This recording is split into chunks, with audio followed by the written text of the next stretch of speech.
look at it. When I went through high school, I went public speaking 4 times, all 4 years. And he keeps inviting me back. I don't understand. But today we're going to do a little bit of a history lesson because it's a preamble to Pearl Harbor. Once you open the door to World War II, it's one story after another, after another, after another. It's all connected for about 5 years worth of stories, and it's kind of unbelievable how far you can go into World War II. But World War II actually didn't start, obviously, until, in our case, until 1941, but it was going on before that in Europe. Probably about 36 kind of skirmishes, invasion of Poland. I think was the first thing, really the tip of the sword. It got a little goofy. And when you start analyzing people that were taking over countries in the Axis corner, which was Japan, Italy, and Germany, these people were crazy. I mean, we think sometimes each other are crazy today, depending upon what party you belong to, or if you belong to one at all. But these people were brutal. They were doing things that were unbelievable to other people. They not only would capture their country, but then they would totally rip apart that country. So it got a little crazy, to say the least. But if you roll the calendar back to 1903, you find William McKinley gets assassinated, and his vice president raises his hand and becomes the president. And at that time, Theodore Roosevelt was a total unknown. However, the Japanese and the Russians were having a war. Now think about that. Russia is probably the biggest country in the world, and Japan is an island. And these guys are having a vicious war, which lasts about a year and a half. And then the rest of the countries around them say, wait a minute, we need somebody to go referee this thing. So they asked Theodore Roosevelt if he will intercede and be kind of a guy that maybe talks them into peace. Roosevelt extends a gentleman's agreement to Russia and Japan and gets it at the table in, of all places, Portsmouth, Massachusetts. They talk about it. They said, yeah, it's not that big a deal. We'll blow it off and go ahead and end this war. The result of it is being observed by the Japanese and by the Russians. The Russians get nothing out of this war at all. The United States gets dominion over the Philippines. And the Japanese are really kind of pushed out about that because they wanted the Philippines. But they do get Korea. And boy, what they do to Korea is mortal sin. But anyway, it goes from there, and the people that are observing this are different militant parties within Japan. One of those militant parties, there's a 24-year-old that's working his way through the Emperor's officers, cadets. And he's unusually observed by his instructors as being the most brutal cadet they have ever seen. He does crazy things, not only to the people that they're trying to train with, but his brethren in the cadet corps. And they cannot understand where this guy came from and why his attitude is so crazy. His name is Hideki Tojo. may or may not have heard of him. We hear a lot about Hitler, but the equivalent in Japan was Hideki Tojo. The equivalent in Italy was Benito Mussolini. Those three are the craziest people in the world right now. In the early 1900s, 1930s, moving into the 40s. We find one other guy, just before we get out of the 30s, that's a general in the United States Army. And he's actually comes up with a statement because he's trying to further his cause as an Army aviator. And his name is Billy Mitchell.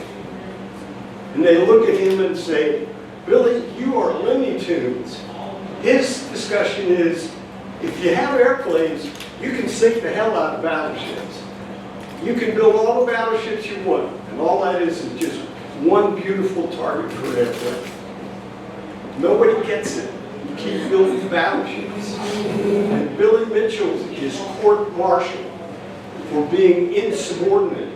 Then he comes up and says, there's another thing that you need to know. Someday, the Japanese can hit us at Pearl Harbor and destroy your shrinking navy. And they look at him like, what? Now you just insulted an international country, and we just can't have that, Billy. So we're going to court-martial you for sure. He says, the heck with you guys. I resign. So he resigns his commission and moves on in 1925. But Billy is friends with several barnstorming pilots and several flying circus people. And if you've ever seen a guy fly a biplane through a barn and out the other side, these were the crazy people that were doing it, that Billy Mitchell knew. One of those turns out to be a guy named Jimmy Doolittle. We'll get to him in a minute. In the meantime, in 1938, there's a Hollywood producer that decides he's going to do something to test the public. And what he does is put on a radio show. Now, for those of you that are under 60, no TV till 1950. Okay? And the one we got was this big. So you had to be in front of it to see it. And the guy who was transmitting it at the other end had to be in front of the camera for you to see him. It was kind of brutal, but they got bigger, and now we're, what, 130-inch TVs or whatever. And so, but the only means of communication or enjoyment or entertainment was to listen to your radio. And we had multiple radio shows and news broadcasts. Orson Welles puts on a movie, well, it became a movie, but a radio show called War of the Worlds. It's about the Martians invading New Jersey. Well, I mean, they did that a long time ago, but he's actually getting people to believe that Martians are invading New Jersey. And if you tuned in 2 minutes late, you missed the disclaimer at the front of the broadcast. The disclaimer said, this is a Halloween prank, don't get excited, stay calm. And then they rolled into the radio broadcast. And it just lit up New Jersey. People were driving to the west out of New Jersey and New York and other states trying to get away from the Martian invasion that was taking place. The Daily News of New York probably used the word fake for the very first time.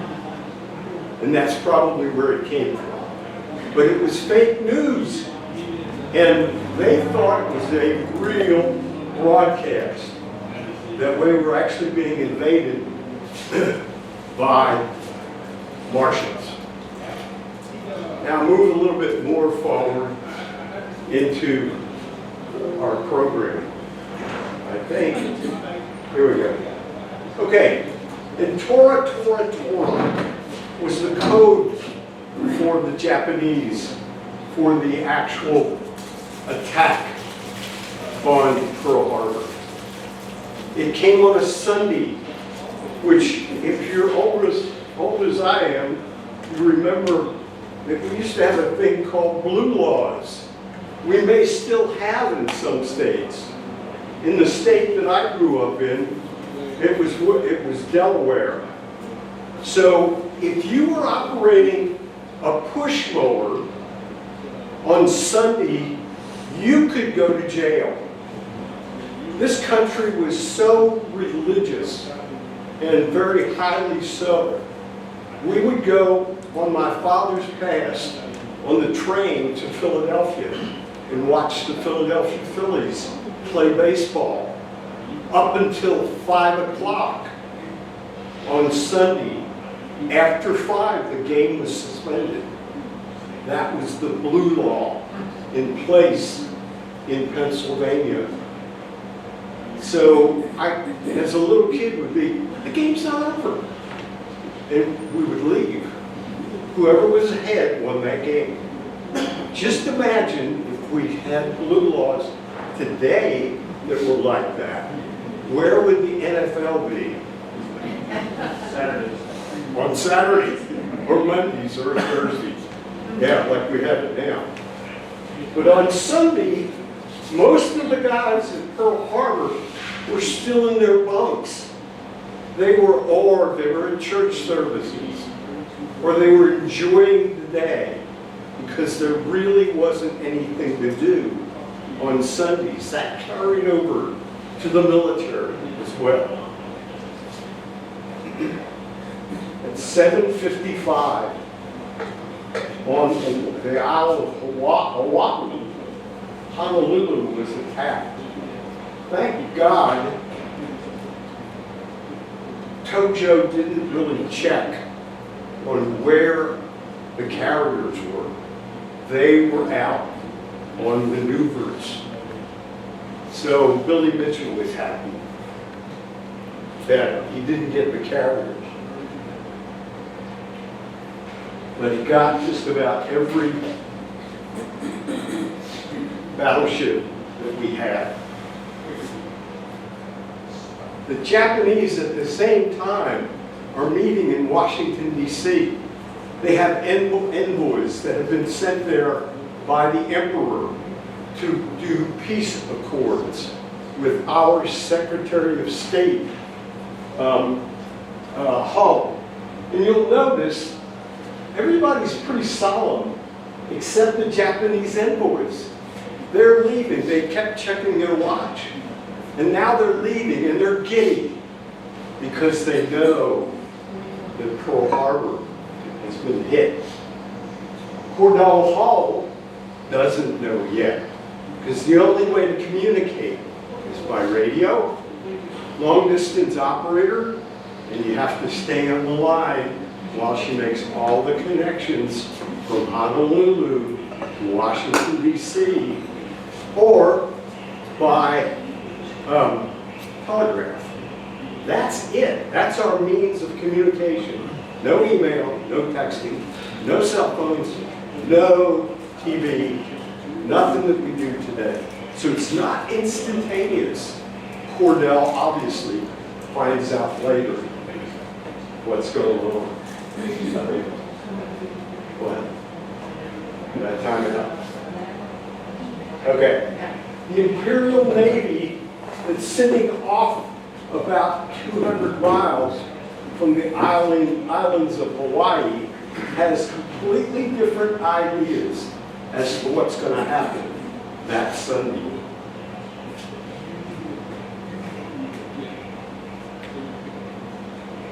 Ooh. I can really tell. Sorry. I'm bad. This is what it was looking like over Diamond Head, coming in to the middle of the island of Oahu. which was Pearl Harbor. If you were in the cockpit, and a friend of mine just recently went to Oahu and visited, he called me and said, I've been to Hawaii several times. What should I do? I said, go to the monument, because it may not be there. The ship underneath of the monument is falling apart, and it's a rust bucket right now. So go see it. And he said that this is one of their handouts that they gave him. It shows the view from the cockpit of your Mitsubishi, which is why I will not buy that car, Zero, rolling in on Battleship Road. The Navy neatly parked, God, where was your head? Neatly parked all their battleships in a row. The arrow indicates USS Arizona. They attacked with 4 different aircraft. The top one is the fighter. The second one down is what they call the medium bomber. The third one down is the major bomber. And the fourth one down is the torpedo bomber. The torpedo bomber is the major player in this game.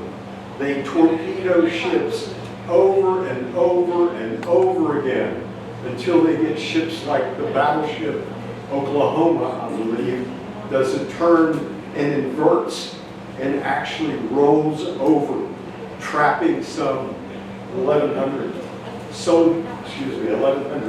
Marines and Navy people in the ship itself.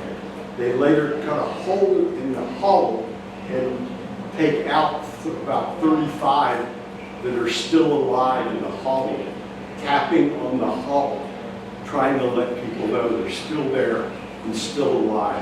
They had sealed themselves off from the rest of the ship. True story. But it took a while to find them and figure out, where's that tapping coming from? They had been planning this since 1939, or probably earlier than that, because once that 24-year-old cadet heard Billy Mitchell talk about how to take Pearl Harbor, he was keenly interested. This, if you look closely, you can see these are samurai pledged to the emperor. That's a bloodshed on their right arm. It pledges their soul to the emperor. So once they attacked Pearl Harbor, if they got through the rest of the war, they became kamikaze pilots toward the end of the war. They were still pledged to the emperor. In the meantime, we didn't give up the ship. So USS Arizona, the cook throws breakfast overboard and go grabs a 50. And he's over there piping that 50 caliber, shooting down Japanese airplanes. His nickname is Dory Miller. His real name is Doris Miller. The wet nurse was sure it was a girl. They submitted the birth certificate before he was delivered. He turned out to be about 6'5" and 270 pounds. Some girl. This is a drawing of him shooting down planes. Now, they only confirmed one plane, but they found other Japanese planes that had 50 caliber holes in them. So they kind of figured, since he was the only guy on deck shooting the 50 caliber until he ran out of ammunition, it must have been him. Never operated a weapon before. Wouldn't let black people operate weapons before. When the military's changed, I hope. He was also the first black man in the Navy Corps.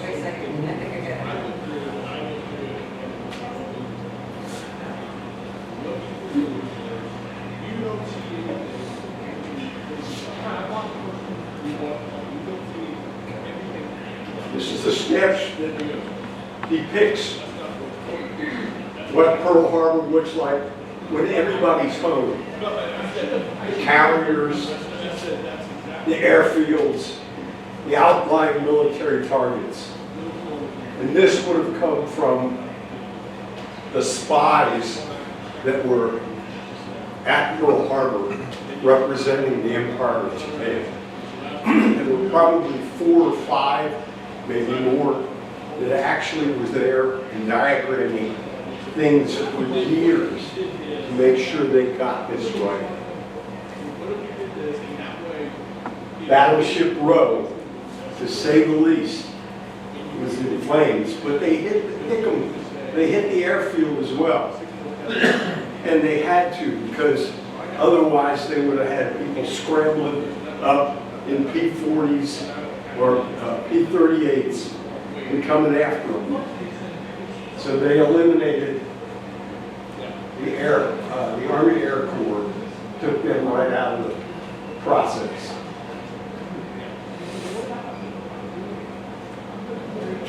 It's a magazine going off, I think in the USS Virginia, and an ammo magazine. So it was a hell of an explosion. Finally, when the smoke cleared, aerial photography revealed that every battleship, all 8 of them that were parked there, had been hit, sunk, damaged, almost beyond recognition. One had rolled over and capsized. Men lost. Roughly 2,403 people. I had somebody, that story, getting his Navy Cross from Admiral Chester Nimitz. Nimitz was no small man, but Dory was huge.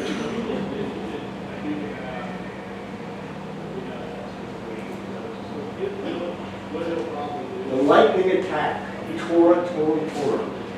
When you say Tora in Japan, that means tiger. They used to call some of their airplanes Tora planes. It means tiger. With Japanese, you can do horizontally or vertically. And if you do it horizontally or phraseology-wise, Tora means lightning attack. That's why the code was Tora. General Yamamoto drew up the naval plans. He submitted them to the 21-year-old Hirohito. And Hirohito was just PR. He had no clue what was going on. This is the person that not only drew up the plan for Pearl Harbor, but he was also the mastermind in the Bataan Death March and other brutal things like the rape of all women possible in Korea. Korea became the Japanese Army's Bravo. That's what they did with Korea. So I wonder if they're so messed up.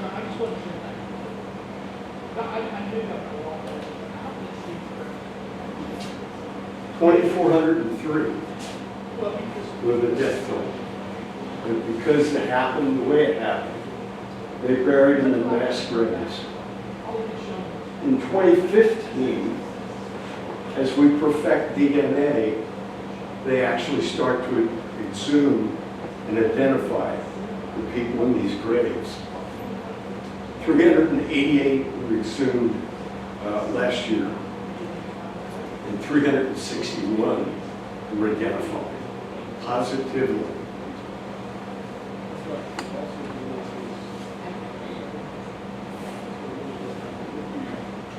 They're buried in what's called the Punch Bowl in the National Cemetery of the Pacific, and they're honored every year.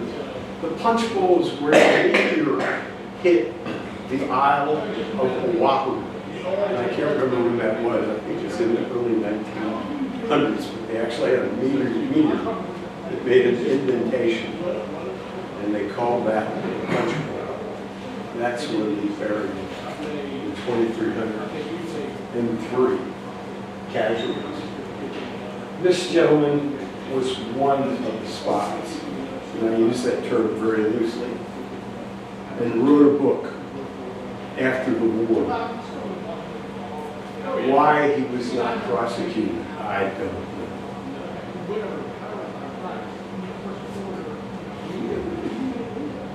We had become isolationists again.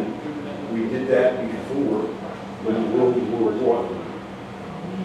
And Norman Rockwell actually drew what he saw in our communities.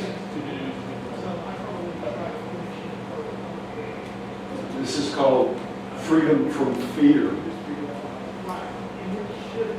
Well, that changed. These people didn't know what to do either. And that was my mom and dad. Every time,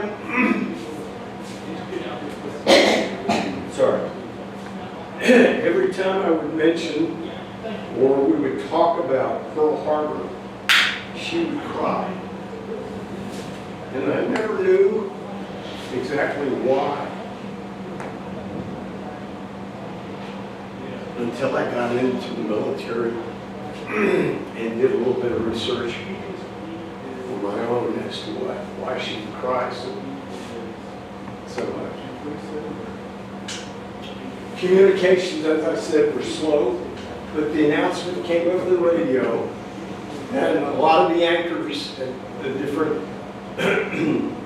different radio stations. This is Edward R. Murrow, if that means anything to anybody, was a big time anchor at the time, and he announced the attack on Pearl Harbor as well.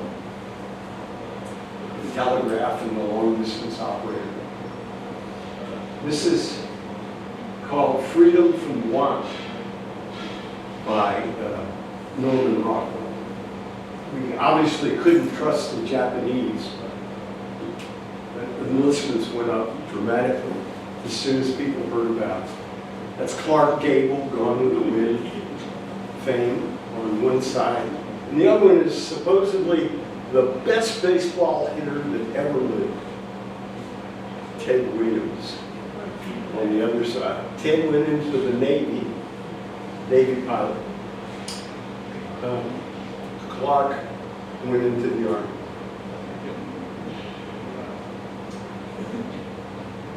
So, this is Freedom of Religion by Rockwell. And we had to issue Executive Order 9066, which established internment camps, not concentration camps, but internment camps for the Japanese, the Italians, and Germans. I've been to one in Missoula, Montana, which is where my wife is from, and where her father used to actually be an administrator at one of those camps. They just didn't want them communicating with the homeland and telling them what we were doing. These are all smiling faces, and there's no ovens or anything there. It's not a concentration camp. We're not putting people to death. Well, Yes. continue. I think the point is forgotten. The internment camp did much to protect the foreign appearing, the ones that obviously like the Japanese from being attacked by our own people. And a lot of them were patriotic Americans. And later, there was a unit in Europe that was made up of Japanese. Yeah. So a lot of patriotics that would have been attacked by and probably harmed. Thank you for bringing that up. I appreciate that. And that is true. So, and yeah, we had several units in the military that were Japanese. That's right. This guy was the fellow that used to bum around with Willie Mitchell, named Jimmy Doolin. That is the United States Army Air Corps. There's no such thing as the Air Force yet.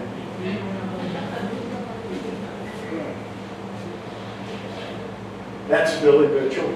And he did get his just due because they figured, all right, you were right. He wasn't allowed back in the Army, but they did name an airplane after him. It's called the Mitchell Bomber, the B-25. Just 2 engines, not 4. So Jimmy decided, we're going to load those up on the USS Hornet. And we're going to go back and punch him in the nose. And we went back to Tokyo, but they were discovered 400 miles out by a fishing fleet. They destroyed the fishing fleet, but they couldn't guarantee the fact that they didn't transmit back to Tokyo. So they had to launch. And they launched on the basis knowing that they were going to run out of fuel. They weren't going to be able to come back and land on the Hornet. I'm not sure that Army pilots were good enough to land on a carrier anyway.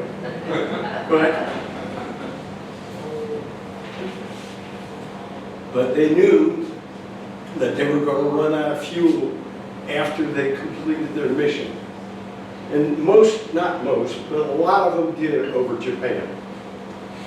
The ones that ran out of fuel over Japan were gathered up, and by order of Tojo, they were executed and beheaded. That's how brutalistic that was.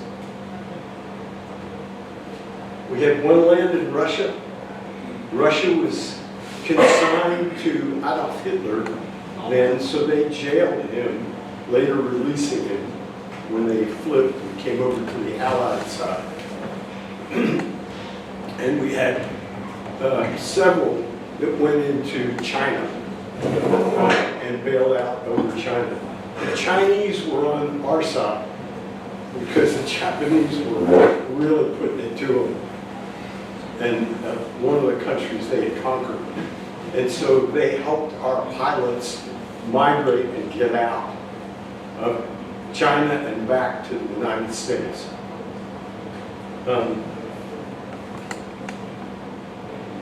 General Doolittle and his raiders met for years as a reunion. Needless to say that they've all passed on. So if you see anybody that is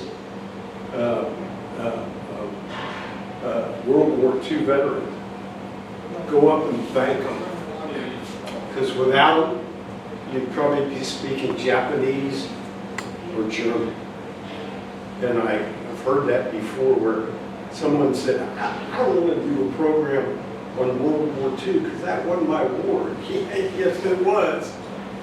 Yes, it was. If you're an American, it was your war. Luke? General Doolittle's co-pilot, Cole, lived in the area and recently passed away. And an author who wrote a lot of books, particularly about Doolittle waivers, C.D. Glines, lives in the Dallas area and was an honorary member of the Doolittle waivers. He passed on before Cole. Yeah. The Pacific engagement was commanded by General Douglas MacArthur, based out of Manila. And it became obvious that every freaking island between the Philippines and the Japanese shore was embedded with Japanese. And I mentioned just some of them. I don't know whether you can see them, but that's Midway and Wake and And there's a little tiny itsy bitsy island there called Iwo Jima. We're losing thousands and thousands and thousands of Marines trying to retake these islands. So obviously they've been there for a long time. Some of them were there even in the 50s and 60s, and we didn't know they were still thinking that they were fighting the war. So we're in a mad race with Japan, who's not doing that much work, but Germany is trying to come up with an A-bomb or some type of hydrogen bomb, some type of bomb that will end the war. Well, we come up with one, and we actually come up with two. And this one is Little Boy, and that one is Fat Man. Why the code names? I don't know. Might have been the guy who invented them. We let the Japanese know that we have a weapon that will end the war. We actually asked them for their complete surrender. And Tojo laughs at us. So we take Little Man and we hit Hiroshima on August the 6th. This is what the shopping district looked like before. That's what it looked like after. About 70,000 casualties.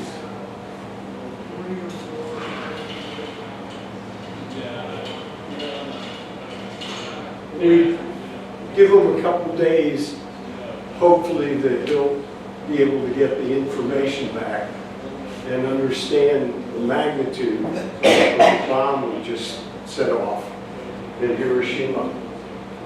He doesn't, and we ask him again for their absolute surrender, and he will not do it. So we dropped Fat Man on Nagasaki. Church in the middle, that's the same church. That's 100,000. The Japanese offered their unconditional surrender on board the USS Missouri.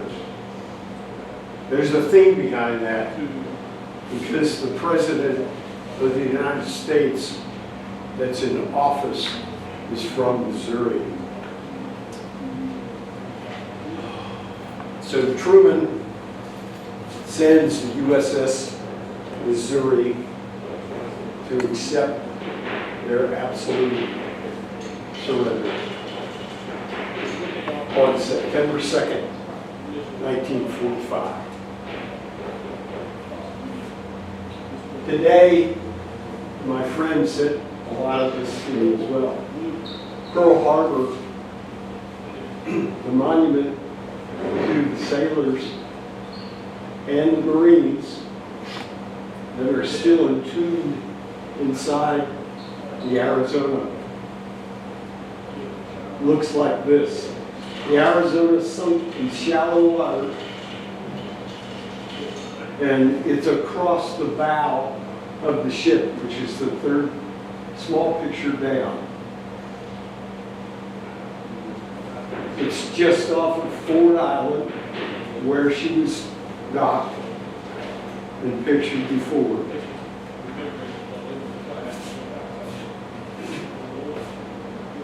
You gotta take a boat to get out there. And if you look closely, you can still see the outline of the Arizona.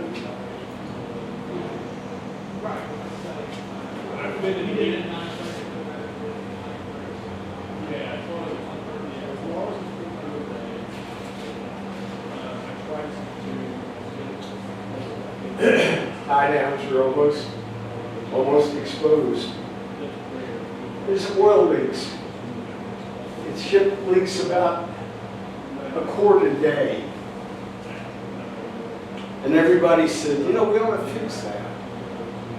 And there's a movement against that. Because a lot of people say that's the 900 that are still in the ship that are communicating with us every day.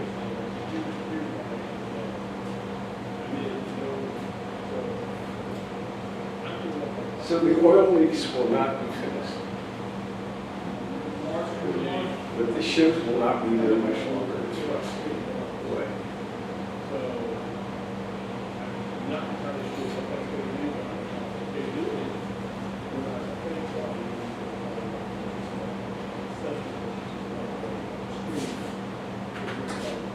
I don't think Hirohito was to blame.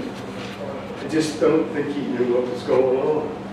He couldn't understand why this huge man was so kind to him. And yet his own people, like Tojo and Yamamoto, were so nasty and mean to him as the Emperor of Japan. Why this kind man,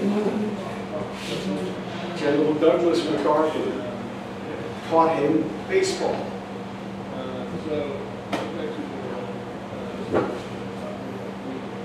So Douglas MacArthur administered the island of Japan for years until he came back and took the, I don't know what you call it, I guess the presidency of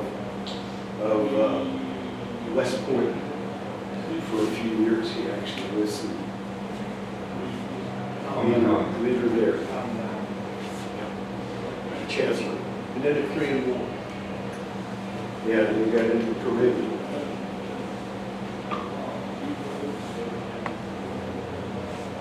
That's my presentation.